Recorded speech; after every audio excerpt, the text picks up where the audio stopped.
प्रदेश में।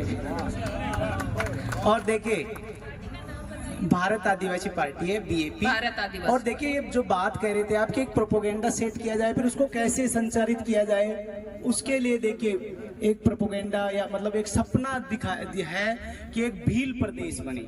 उसमें 4 स्टेटों की 500 किलोमीटर का एक इलाका है, जिसमें भीलवाड़ा के राजस्थान के भीलवाड़ा से लेके अंडमान तक का एक इलाका है। उसमें लगभग या तो हर जिले में 80% या फिर 50% से ऊपर ट्राइब्स के अंदर भील एक जनजाति होती है। अब भीलों का और गुजरों का बहुत गहरा नाता है। गुजरों को भीलों को गुजर मामा कहते हैं। कारण है कि देवनारायण जी की जो जान बचाई वो भीलों ने बचाई, और देवनारायण जी ने सम्मानजनक उनको मामा शब्द दिया।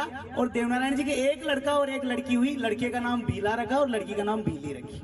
तो ये देवनारायण जी का सामाजिक जन आंदोलन है।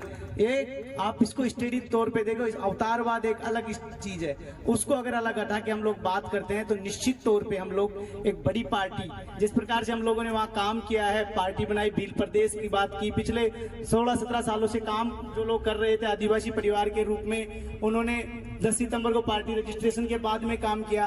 तो किस प्रकार से चीजें फैलाई जाए, उसके लिए एक मजबूत टीम बनाई जाए। हम और अल्ताफ भाई और रीना जी और आप में से सब साथी लगभग हर स्टेट में किसी न किसी वर्ग के साथ काम कर ही रहा है और काफी अनुभव भी है। तो बस सब एक मंच पे कैसे आए। हमारा जो प्रोपोगेंडा जिसकी मेन बातचीत हो रही है पार्टी के लिए, सचिन पायलट साहब को आप लोग कह रहे हो, नागर साहब को आप लोग कह रहे हो, बनाई भी है, ऐसी बात नहीं। समाज की 2 पार्टियां हमारे लोगों ने बनाई है, प्रतीक जनशक्ति पार्टी बनाई, भारतीय वीर दल बनाया, लेकिन प्रोपोगेंडा जो है मैंने तो सुना है रजिस्टर्ड पार्टियां बहुत सारी हैं गुजरों की। जी एक सेकंड बस, मैं 1 मिनट हितेंद्र जी, बस 2 मिनट में समाप्त करता हूँ। आपकी बात को बढ़ा।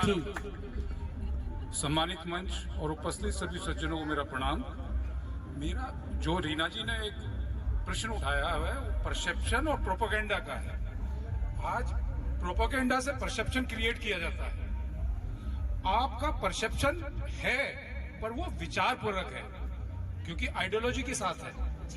तो प्रोपोगेंडा और परसेप्शन में फर्क है, उसको विशेष तौर पर आपको मुख्य तौर पर ध्यान रखना। जी ये मैं वो बात वहां पे आता और वो आज की राजनीति में कितना प्रासंगिक है, रिलीवेंट है, वो इम्पोर्टेंट इशू है। ना कि ये इम्पोर्टेंट इशू है कि हम किसी थॉट को लेके चल रहे हैं, वो एक तो इशू ठीक है, पर लेकिन प्रोपोगेंडा और वो कितना प्रासंगिक है, आइडियोलॉजी के ऊपर वो जो कवर अप तो नहीं कर रहा है, वो दे जी। यहाँ देखिए मैं इसीलिए उसकी आइडियोलॉजी की पहली बात करी कि हमारे पास ऐसे नहीं कि आइडियोलॉजिकल लोग नहीं है, आइडियोलॉजिकल पर्सन नहीं, या कोई आइडियोलॉजी नहीं। आप विजय सिंह पथिक जी की स्टडी कीजिए, 30 से ज्यादा किताबें उन्होंने लिखी है, मैंने उन पर अध्ययन किया, एक डॉक्यूमेंट्री भी बनाई।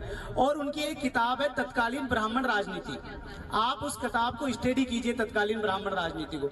ये जो जितने भी मसले हैं जिन पे अपन लोग चर्चा कर रहे हैं, उन्होंने इन मसलों के हल उस किताब में मेरे हिसाब से बहुत अच्छे तरीके से लिख रखे हैं। बस हमें अध्ययन की जरूरत है। और पार्टियां ना तो सड़क से उठ के बन पाएगी और ना स्थापित लीडरों से ही बन पाएगी। ये स्थापित लीडर भी जरूरी है, लेकिन उसके लिए आपका टीम वर्क, आपका जो प्रासंगिकता के साथ विचारधारा का जो एक रोड मैप है, वो ये जब तक नहीं है तब तक हम लोग कामयाब नहीं हो पाएंगे। और उसके लिए काम करने के लिए कम से कम 5 साल साइलेंट रूप से हम लोगों को काम करना पड़ेगा। धन्यवाद। पार्टी जी का परिचय हो जाए, काफी सीनियर है। मैं एडवोकेट रविंद्र भाटी, एक छोटा